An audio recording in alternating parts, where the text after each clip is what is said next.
আসসালামু আলাইকুম। প্রিয় এসএসসি পরীক্ষার্থী, যারা 2024 সালে পরীক্ষা দিয়েছো এবং 25 সালে যারা পরীক্ষা দিবে, তোমাদের জন্য দারুণ একটি সুখবর। মাত্র 2 পয়েন্ট পেলেই জিপিএ 5। এটা কিভাবে সম্ভব? হ্যাঁ, সম্ভব। কারণ আমি আজকে প্রমাণ সহকারে এই হিসাবটি মিলিয়ে দেবো তোমাদেরকে যে 2 পয়েন্ট পেলেই কিভাবে জিপিএ 5 পাবে। তাই ভিডিওটি মনোযোগ সহকারে দেখার জন্য অনুরোধ হলো, এবং যারা ইউটিউব চ্যানেল থেকে দেখছো তারা চ্যানেলটি সাবস্ক্রাইব করে রাখবে, এবং যারা পেজ থেকে দেখছো তারা অবশ্যই এই পেজটি ফলো দিয়ে রাখবে এরকম ইম্পর্টেন্ট ভিডিও পাওয়ার জন্য। তাই কথা না বাড়িয়ে চলো ভিডিওটি শুরু করা যাক। অনেক সময় আমরা ভাবি যে একটি সাবজেক্টে যদি মিস হয়ে যায় তাহলে বোধহয় আর এ প্লাস পাওয়া হলো না, কিন্তু আসলে তা না। আমরা যেটা দেখি যে যদি অল সাবজেক্টে যে এ প্লাস পায় সেটি আমরা গোল্ডেন এ প্লাস হিসেবে জানি। আসলে গোল্ডেন এ প্লাস বলতে শিক্ষা কাঠামোতে কোনো শব্দ নেই, বা বোর্ডের রেজাল্টের যে কাঠামো সেটিতেও কিন্তু গোল্ডেন জিপিএ 5 বা গোল্ডেন এ প্লাস বলতে কোনো শব্দ নেই। বিষয়টি হচ্ছে এ প্লাস। তাহলে এ প্লাস পাওয়ার জন্য আমার কী কী করতে হবে, কোন কোন সাবজেক্ট মিলিয়ে জিপি নির্ধারণ করা হয়, কত পয়েন্ট পেলে আমি জিপি 5 পাবো, সেই বিষয়গুলো নিয়ে আজকে আমি আলোচনা করব। তাই ভিডিওটি মনোযোগ সহকারে দেখার জন্য অনুরোধ রইল। আর যদি তুমি আমার চ্যানেলে নতুন হয়ে থাকো তাহলে অবশ্যই চ্যানেলটি সাবস্ক্রাইব করে রাখবে পরবর্তী ভিডিওগুলোর আপডেট পাওয়ার জন্য। কারণ আমি কিন্তু রেজাল্টের বিষয়ে বা পরীক্ষার বিষয়ে এবং লেখাপড়ার বিষয়ে সার্বক্ষণিক ভিডিও আপলোড করে থাকি। বন্ধুরা, আর কথা না বাড়িয়ে আমরা মূল কাজে চলে যাই। আমরা আর কয়েকদিন পরে ফলাফল হাতে পাবো, কিন্তু তার আগে আমাদের অনেকেই দুশ্চিন্তা যে আমি এক সাবজেক্টে বা দুই সাবজেক্টে হয়তো আমার পরীক্ষা খারাপ হয়েছে, এখন আমি এ প্লাস পাবো কিনা। সেটি আমি আজকে ভিডিওতে দেখিয়ে দেবো যে সর্বোচ্চ কয়টি বিষয়ে এ প্লাস মিস হওয়ার পরেও তুমি জিপিএ 5 পেতে পারো, সেই বিষয়টি আমি আজকে ক্লিয়ার করে দেবো। তাহলে এখানে আমরা দেখতে পাচ্ছি যে কিভাবে রেজাল্টটা তৈরি করা হয়, অর্থাৎ কত থেকে কত পর্যন্ত জিপিএ 5 বা এ প্লাস নির্ণয় করা হয়, বা গ্রেডিং সিস্টেমটা কি। এখানে আমরা দেখছি যে 80 থেকে 100 পর্যন্ত এ প্লাস, গ্রেড পয়েন্ট হচ্ছে 5। 70 থেকে 79 পর্যন্ত এ গ্রেড, পয়েন্ট হচ্ছে 4। 60 থেকে 69 পর্যন্ত 3.5, গ্রেড হচ্ছে এ মাইনাস। 50 হতে 59 পর্যন্ত গ্রেড হচ্ছে বি এবং পয়েন্ট হচ্ছে 3।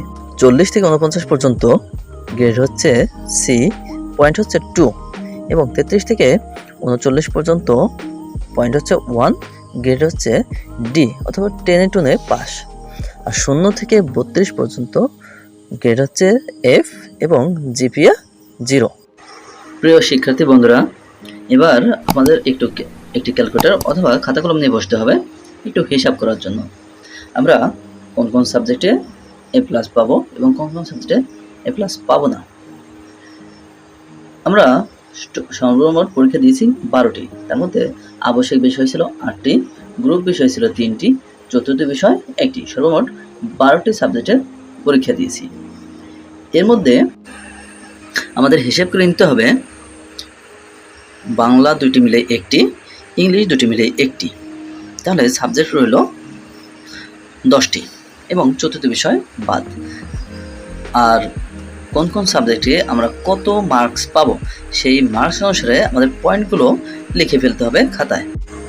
আমি এখানে আনুমানিক একটি ডায়াগ্রাম বসিয়েছি যে বাংলায় যদি আমি 2 সাবজেক্ট মিলিয়ে 140 মার্কস পাই তাহলে সেটি হবে গ্রেড এ, কারণ 140কে 2 ভাগ করলে 70 হয়। 70 হলে এ গ্রেড, সেটি পয়েন্ট হবে 4। ইংলিশে 2 সাবজেক্ট মিলে 140 হলে এটি কম বেশি হতে পারে, 140 যদি হয় সেটি হবে গ্রেড এ এবং পয়েন্ট হবে 4।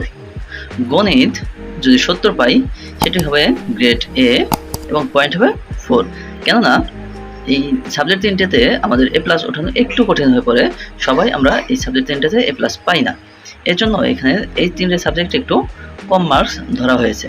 এবং অন্যান্য যে বিষয়গুলো রয়েছে সেই বিষয়গুলোতে এরপরে বিজ্ঞান অথবা বাংলাদেশ বিশ্ব পরিচয়ে এখানে আমাদের 80 পেতে হবে, সেটি এ প্লাস এবং পয়েন্ট হবে 5। ধর্মে আমরা সাধারণত 80 পেয়ে থাকি, সেখানেও 0.5।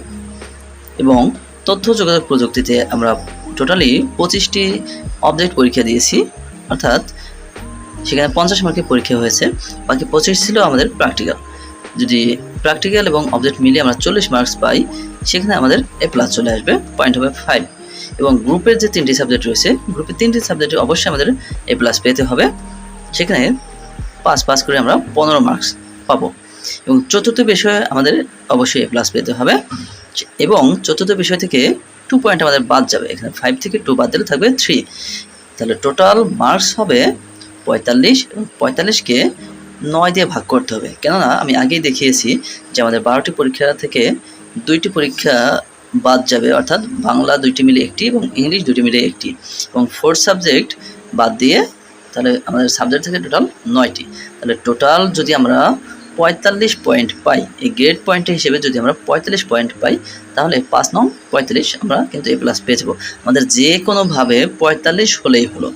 এই ক্ষেত্রে যদি আমি ইংলিশে কম পাই বা গণিতে কম পাই বা ধর্মে কম পাই বা যে কোনো সাবজেক্টে বা গ্রুপের একটা বিষয়ে আমি যদি কম পাই, তাতে কোনো সমস্যা নেই। আমি কম্পালসারি সকল সাবজেক্টে যদি A+ পাই এবং গ্রুপের 3টি সাবজেক্টে যদি আমি A+ না পাই, তাতে কিন্তু আমার সমস্যা নেই। অর্থাৎ মোট কথা, যে কোনো 3টি সাবজেক্টে যদি আমার A+ না আসে, তাহলে কিন্তু আমি A+ পাবো। আবার যদি 3টি সাবজেক্ট না, একটি সাবজেক্টে যদি আমি 3 পয়েন্ট কম পাই, অর্থাৎ মাত্র C গ্রেড পাই, মাত্র 2 পয়েন্ট পাই, তাহলে কিন্তু আমার A+ আসা সম্ভব। অর্থাৎ অন্যান্য সকল বিষয়ে A+ আসার পরেও যদি আমি একটি সাবজেক্টে মাত্র 2 পয়েন্ট পাই বা C গ্রেড পাই, তাহলে কিন্তু আমি A+ পাবো, A+ পাওয়া সম্ভব। এজন্য ভয়ের কিছু নেই। পরীক্ষা যত খারাপই হোক না কেন, এখন সবগুলো খারাপ না হলেও যদি 1টি 2টি বা 3টি সাবজেক্ট যদি খারাপ হয়, তাহলে কিন্তু A+ আসা সম্ভব। তাহলে কোনো সমস্যা নেই, অবশ্যই ফলাফল ভালো হবে, এবং ফলাফল ভালো হওয়ারই কথা। এবং পাস ফেলের একটি হিসাবও কিন্তু আমি এর আগের ভিডিওতে দেখিয়ে দিয়েছি যে কীভাবে পাস হবে, কীভাবে ফেল হবে, কে পাস করবে, কে ফেল করবে, কোন সাবজেক্ট মিলিয়ে পাস এবং কোন সাবজেক্ট মিলিয়ে ফেল, কীভাবে কোন সাবজেক্টে কত পেতে হবে এবং পাস মার্কস কত, সে বিষয়গুলো নিয়েও কিন্তু আমি একটি ভিডিও এর আগে তৈরি করেছিলাম। সে ভিডিও আমরা চাইলে দেখিয়ে নিতে পারো। তাহলে বন্ধুরা, সবাইকে অসংখ্য ধন্যবাদ এবং সবার জন্য শুভকামনা। সবার ফলাফল যেন ভালো হয়। যারা A+ এর আশা করে পরীক্ষা দিয়েছো, তারা যেন অবশ্যই A+ পাও, এবং যারা মোটামুটি পরীক্ষা দিয়েছো, সবাই যেন পাস করো। পরীক্ষা যাদের খারাপ হয়েছে, তাদেরও যেন ফলাফল আল্লাহ তাআলা ভালো করে দেন। এর জন্য সবাই দোয়া করবে বেশি বেশি করে, যেন আল্লাহ তাআলা অবশ্যই রেজাল্টটা ভালো করে দেন। আর আজকে এই পর্যন্তই। পরবর্তী দেখা হবে অন্য যে কোনো নতুন একটি ভিডিও নিয়ে। সে পর্যন্ত সবাই ভালো থাকো, সুস্থ থাকো, এবং এতক্ষণ পর্যন্ত ভিডিওটি ধৈর্য সহকারে দেখার জন্য অসংখ্য ধন্যবাদ। সবাই ভালো থাকো, আল্লাহ হাফেজ।